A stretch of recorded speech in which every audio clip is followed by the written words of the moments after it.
Nouvelle série de l'été. Tous les jours, nous vous emmènerons dans un village de la région. On commence ce midi par Bourg, en Gironde, qui surplombe la Dordogne au nord de Bordeaux. America Lopez et Marc Lasbarère dévoilent quelques-uns des trésors de cette bourgade médiévale. Perché sur un piton rocheux, Bourg domine les eaux de la Dordogne.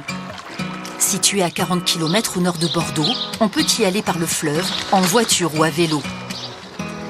Denis est né à Bourg. Il connaît par cœur chaque rue de ce petit village médiéval entouré de remparts. Première étape, la citadelle.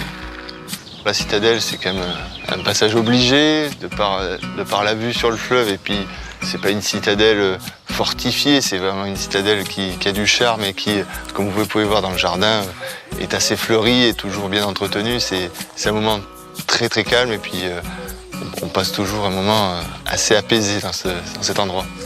Au XIIIe siècle, ce lieu abritait un château construit par le roi d'Angleterre, qui fut détruit et remplacé par une chartreuse au XVIIIe siècle. De passage dans la région, le roi Soleil séjourna dans ses murs. La citadelle est l'un des 3 trésors de Bourg. Le vin, parce qu'on est au cœur des appellations des Côtes de Bourg. La pierre, vous pouvez voir, qui a construit la citadelle, beaucoup de bâtisses et même certains grands bâtiments sur Bordeaux, je pense au Grand Théâtre.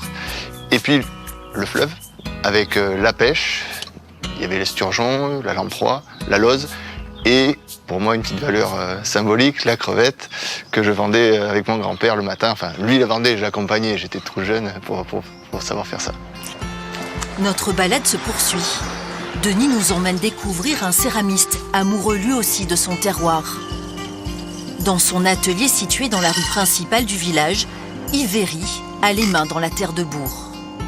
Une partie de mon travail en fait consiste à utiliser la terre de l'estuaire. Là c'est monté en haute température à 1240 degrés sur du grès justement. Et puis après une autre partie de mon travail un peu plus sculptural, ce sont des porcelaines enfumées, voilà. Il utilise également de l'argile récoltée dans les anciennes carrières de pierre à 2 pas d'ici. À Bourg, la terre est riche aussi pour la vigne. En haut du village, le château de la Grave domine 50 hectares de vignobles. Cette bâtisse très ancienne appartient à une famille de vignerons installés ici depuis 4 générations. Les chais sont ouverts au public et c'est la maîtresse de maison qui fait la visite et la dégustation. Le vin remonte déjà, je pense, ici à l'époque des Romains. Nous, la propriété, dès le XVIe siècle, il y avait déjà des parcelles de vignes. Début XIXe, le vin du domaine était déjà cité dans les ferrets. Oui, il y a une histoire et le port de Bourg. Non, on a des très très beaux terroirs. On a aussi une mixité de terroirs, ce qui va nous permettre de pouvoir justement faire plein de choses différentes, du blanc, du rouge, du rosé. Dernière étape de la balade, le port de Bourg, qui offre une vue de carte postale sur le village et le fleuve. Et en bout de quai, une curiosité locale, ce hangar de 500 mètres carrés de brocante et d'antiquités qui fait le plein de croisiéristes tous les dimanches. Il y a un éventail de choix très important du 17e, 18e, 19e au 20e et vintage même. Donc voilà, sur les 20 stands finalement, puisqu'il y a 20 stands, il y en a pour tous les goûts. Rendez-vous à l'office de tourisme où vous pourrez louer des vélos électriques, l'idéal pour découvrir la ville durant l'été.